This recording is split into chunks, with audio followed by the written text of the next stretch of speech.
In this video so far, most of the creatures and objects we've tackled, you're relatively safe from, as long as you keep your distance. If you don't go out of your way to find them, or images of them in some cases, you will most likely be fine.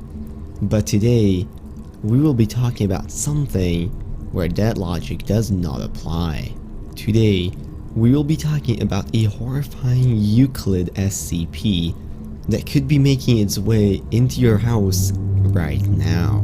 Today, we'll be talking about SCP-1471.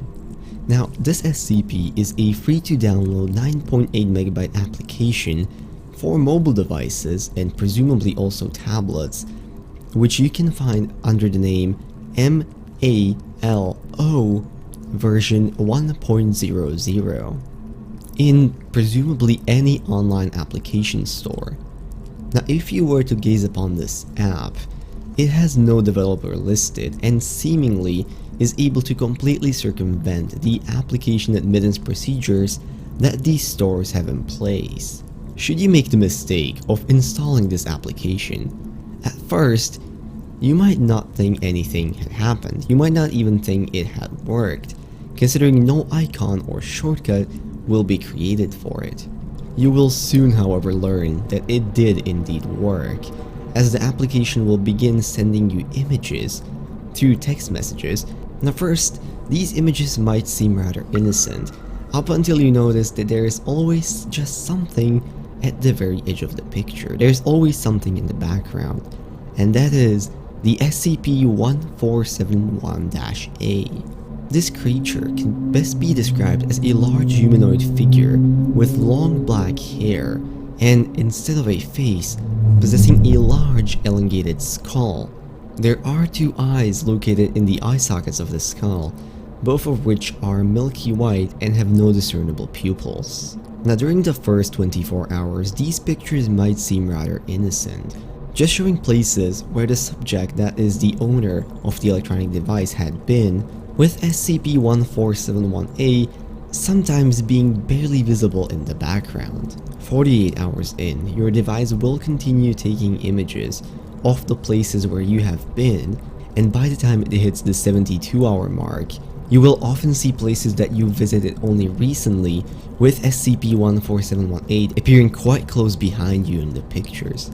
Now, if this weren't terrifying enough, there is another stage. When the clock hits the 90-hour mark exactly from the point of installation, you might notice that out of the corner of your eye, or perhaps in a reflection in the mirror, you might spot something behind you, and the more you look, the more you realize that it is actually a physical manifestation of the SCP now stalking you in the real world. Now, while this is undoubtedly terrifying, it is not necessarily as dangerous as you might think.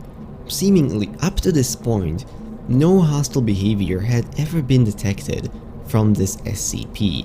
In reality, it might just be possible that it is trying to communicate, as there have been reports of attempts made by this SCP to communicate with individuals using sign language. However, these attempts are usually very hard to decipher, and it is not exactly clear what the intention of this creature is. As of right now, the only known treatment to reverse the effects of this SCP is to eliminate the individual's visual exposure to images of SCP-1471-A prior to the 90-hour mark after installation. If any device is detected to have this SCP on it, said device is to be confiscated by the appropriate personnel and then analyzed for any traces that could lead to other devices with this SCP on it. So next time you are browsing through the App Store or the Google Play Store, stay on the lookout, because you might just happen upon something that you would really not want to download onto your phone. As a final note, here is SCP-1471 as it can be found posted on application stores. For anyone in this category, never settle for those awkward feelings of being alone ever again. MalO is an exciting and interactive experience that will keep you engaged and intrigued. The anxiety of social situations can be nerve-wracking, but after just a few hours of MalO, you will soon forget all about those painful emotions of disappointment. Be part of the new craze that is quickly becoming the new social substitute. Remember, the more you participate, the more MalO will engage you. Your experience is completely up to you. Absolutely no ads. Enjoy. So with that, I do hope you guys enjoyed, and if you have any other suggestions on what SCPs to cover or what other creepypastas I should tackle, make sure to leave those down in the comments below. I would very much like to read them. Now with that, I'm going to wish you a beautiful rest of the day, and I'll see you in whatever next video I make. Bye bye.